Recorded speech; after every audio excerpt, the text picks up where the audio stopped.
Nu sidder Oliver og jeg et rigtig lækkert sted. Vi er kommet i øveren, og som I kan se, så sidder vi med The Dreams. The Dreams! Woo! Tak fordi vi måtte komme. Ja, selvfølgelig. Og I er jo aktuelle med jeres tredje album, Revolt, hvor jeg vendte tilbage til at synge på engelsk. Og jeg vil gerne høre, hvordan er det, jeg skulle synge på engelsk igen? Ja, det er lidt sjovt, synes jeg, fordi at nu var jeg faktisk blevet vant til at synge på dansk. Men det er fedt. Det er fedt på en måde. Er det en svær overgang, at du skulle gå for at synge på dansk og så synge til engelsk? I starten er det lidt svært, synes jeg. Så skal du få ligesom flowet igen, altså i ord. Altså. Jeg har altid sunget på engelsk før. Og så kom jeg til Danmark bagefter og startede på den nye by. Og den var fucking svær. Den var virkelig, virkelig svær. Det er også fordi, jeg var slet ikke vant til at snakke dansk overhovedet. Nej. Og alle de der showmåder, man ligesom ruller med. Jeg kan stadig ikke finde ud af det. Har du et eller andet eksempel? Som noget, som er svært at synge på det? Jeg hader at sige ord, der har det. Drømme. Nå, drømme. Synes I, det lød godt, da I hørte det første gang? Det er dansk. Ja. Jeg vil gerne sige ja, men i starten, jeg skulle virkelig vende mig til at høre mig selv med en så stor dialekt. Men altså, efterhånden, så bliver det bare til en ting, altså i sig selv, altså en fed ting. Men nu bliver det engelsk fra nu af. Nu tror jeg ikke, vi kommer til at synge på noget andet sprog. Så. Men hvad siger fansen så til, at I synger engelsk nu? Jeg tror, de har taget godt imod det. Altså, fordi vi har også forberedt et år på det. Ja, vi har snakket om det i over et år, altså. Så, og der har ikke været nogen dårlige kommentarer eller noget som helst. Det er sådan fedt.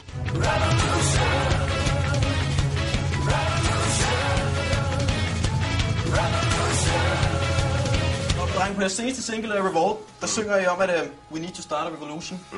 Hvad er det for en revolution, I gerne vil starte?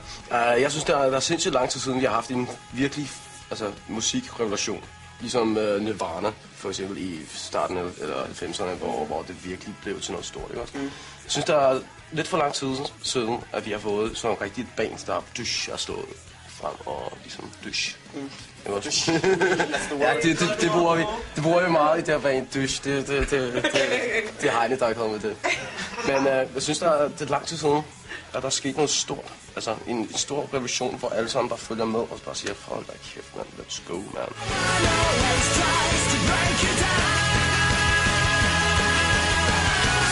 Hvilken slags album er det, I har lavet nu her? Det er mere rocket album. Ja, vi har solo. Den nye by, det var et album, som vi har skrevet. Altså, vi skrev det der nummer for altså, da vi var 18-19 år gamle, ikke også? Så det har bare været sådan nogle numre, der bare ventet på at komme ud. Og det nye album, det er sådan noget, som jeg skrev her, når vi har været 24, 25, 26 år. Og det er meget mere optimistisk album. Ja. I blev meget forbundet med emo-genren, ikke? Jo. Og på jeres nye album, der er der blandt andet et nummer, som hedder Not Sad Forever. Jeg prøver I lidt at slippe af med det der emo... Altså, jamen, man skal også tænke på, hvad står emo for? Altså, emo står for emotional. Ja. Og hvis musikken ikke er emotional, altså følelsesmæssigt, så er det sgu ikke musik i mine ører. Det er sgu ikke. Er I lidt gladere på det her album, måske? Ja, meget. Det lagde meget fokus i, der på i teksterne. Altså, at det skulle være meget mere optimistisk og meget mere konstruktivt på en eller anden måde. Ja. Fordi at jeg tror, at der er sindssygt mange fans, der har misforstået, eller ikke fans, men mange mennesker udefra, der har misforstået teksterne i Den Nye By, for eksempel. Fordi teksterne er ret mørke, eller nogle gange, men der er altid et håb i teksten.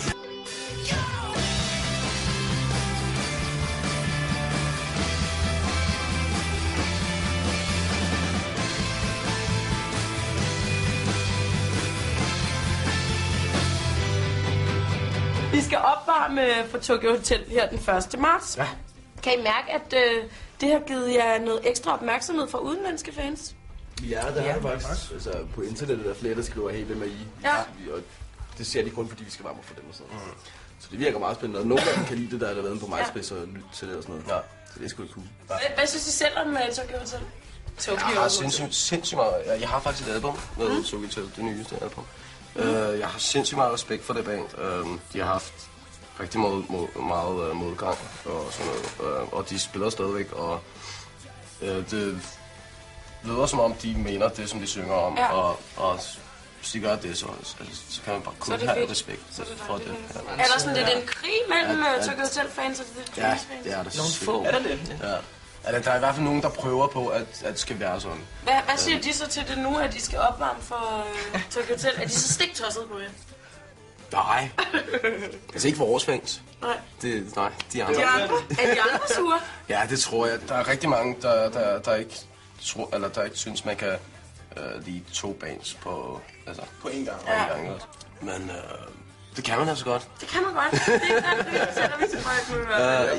Jeg kan lide, altså hvis jeg skulle tælle alle de bands, jeg godt kunne lide, altså kæft, men så ville der være rigtig, rigtig mange. Ja, jeg tror, vi kommer til, mig og Bill, vi kommer til at snakke meget om hårprodukter backstage.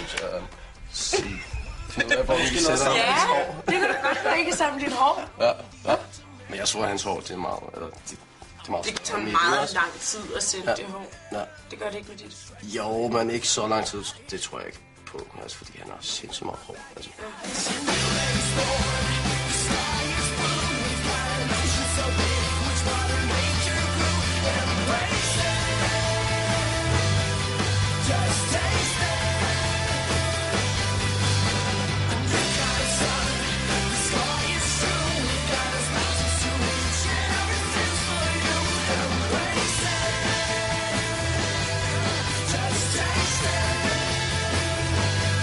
Vi føler lidt som, vi har lige startet på vores karriere, og meningen fra starten af har hele tiden været world domination. Yes. Sker der noget ud af det nu her? Har I Ja, altså vi har fået nogle kontakter. Linkin Parks manager, han har set vores videoer, og han har kontaktet vores management. Og han synes, det var rigtig cool. Like, we're awesome. Ja. Så ja, jeg ved det ikke. Og så har det bare udviklet sig mere og mere, og så har vi mere og mere kontakt med ham. Hvad har han sagt til jer?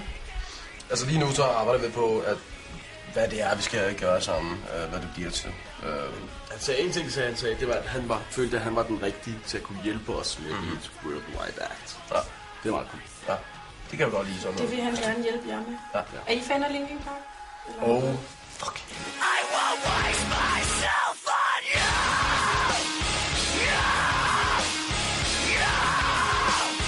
Waste myself on you.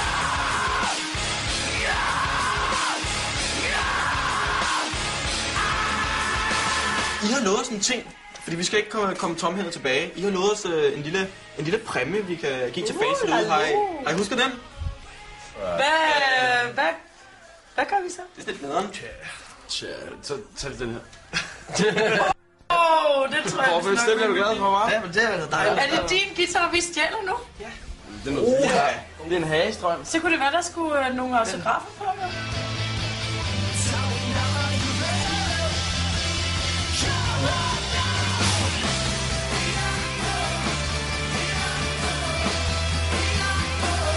Du må vise den til kameraet og se, hvad folk kan vinde derude. Wow! Ej. Sweet.